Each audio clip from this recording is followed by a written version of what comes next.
গরুটা হিটে আসলে চিল্লাচিল্লি করবে, লাফালাফি করবে, প্রস্রাবের রাস্তা ফুলবে এবং পানির মতো মিষ্টির রসের মতো মিউকাস বের হবে। সেক্ষেত্রে তখন আপনারা গরুটাকে প্রজনন। বিসমিল্লাহির রহমানির রাহিম। প্রিয় দর্শক ও খামারি ভাই ও বোনেরা, আসসালামু আলাইকুম। আশা করতেছি আপনারা ভালো আছেন। আজ 13ই সেপ্টেম্বর 2022 রোজ মঙ্গলবার। দর্শক, অনেকেই কমেন্ট বক্সে জানতে চেয়েছিলেন যে গরু হিটে আসার লক্ষণ এবং সঠিকভাবে হিটে আসলে আমরা কীভাবে বুঝবো, এই বিষয়টা নিয়ে কথা বলেন। তো দর্শক, আমি সবসময় যে ভিডিও যে ডকুমেন্টারিগুলা তৈরি করি, যেগুলা খামার করতে গেলে বা গরু লালন পালন করতে গেলে যে সমস্যাগুলার সম্মুখীন আপনারা হন, এই বিষয়গুলার আলোকেই কিন্তু আমি কথা বলার চেষ্টা করি।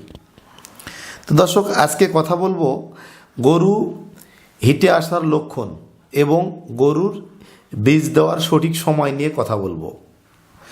তো দর্শক, অধিকাংশ খামারিরা দেখা গেছে যে গরু হিট চেনে না। গরু হিটে আসলে কি কি লক্ষণ প্রকাশ পেলে যে গরুটা হিটে আসলে বোঝা যাবে, এই বিষয়গুলো সম্পর্কে জ্ঞান এবং ধারণা নাই। এবং গরু হিটে আসলে কত ঘন্টা পরে সিমেন্ট দিতে হয় এবং কোন কোন সিমটম দেখলে বুঝতে পারবেন যে গরুটা একুরেট হিটে আসছে, এই বিষয়গুলো নিয়েই কথা বলবো। দর্শক, গরু হিটে আসলে অবশ্যই 1 নম্বর যেটা লক্ষণ, সেটা আপনারা দেখতে পাবেন যে গরু অন্য গরু উপরে লাফালাফি করবে। গরুটা আপনি যেখানে রাখেন, আশেপাশে যদি কোনো গরু থাকে, সেই গরুর উপর কিন্তু লাফ দেওয়ার চেষ্টা করবে। তারপরে আরেকটা বিষয় দেখা গেছে যে গরু কিছুক্ষণ পর পর চিল্লাচিল্লি করবে, হাম্বা হাম্বা রব করে চিল্লাবে, অতিরিক্তভাবে ডাকাডাকি করবে। আর আরেকটা বিষয়, গরুটা কিন্তু দেখবেন আপনারা যে ঘন ঘন প্রস্রাব করবে এবং চিৎকার দিবে, ঘন ঘন প্রস্রাব করবে।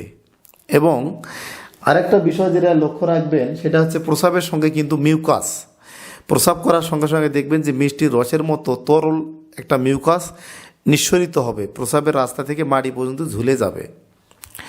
এই মিউকাসটাই হচ্ছে কিন্তু হিটে আসার কিন্তু প্রধান যেটা লক্ষণ, সেটা হচ্ছে কিন্তু মিউকাস আসতে হবে। এবং জরায়ুটা অর্থাৎ গরুর প্রস্রাবের রাস্তাটা কিন্তু ফুলবে, ভালবাটা ফুলে যাবে এবং ফুলে ভালবাটা নিচের দিকে নেমে যাবে। তো দর্শক, গরু হিটে আসার কিন্তু এগুলা কিন্তু মানে সঠিক যেটা চিহ্ন আর কি। এছাড়া সাইলেন্ট হিট আসলে গরু উত্তেজনা কম করে, লাফালাফি কম করে। তো সাইলেন্ট হিটে আসলে আসলে বীজ দিলে বীজ কনসেপ্ট কিন্তু কম হয়। তো সাইলেন্ট হিট আসলে মিউকাস কম আসবে, উত্তেজনা কম আসবে, ওটাকে সাইলেন্ট হিট বা ফলস হিট বলে।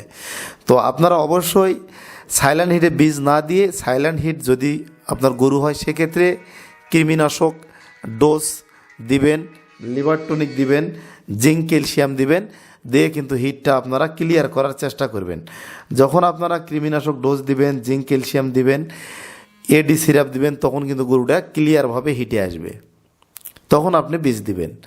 অর্থাৎ গরুটা হিটে আসলে চিল্লাচিল্লি করবে, লাফালাফি করবে, প্রস্রাবের রাস্তা ফুলবে এবং পানির মতো মিষ্টির রসের মতো মিউকাস বের হবে। সেক্ষেত্রে তখন আপনারা গরুটাকে প্রজনন করাবেন বা বীজ দেওয়াবেন।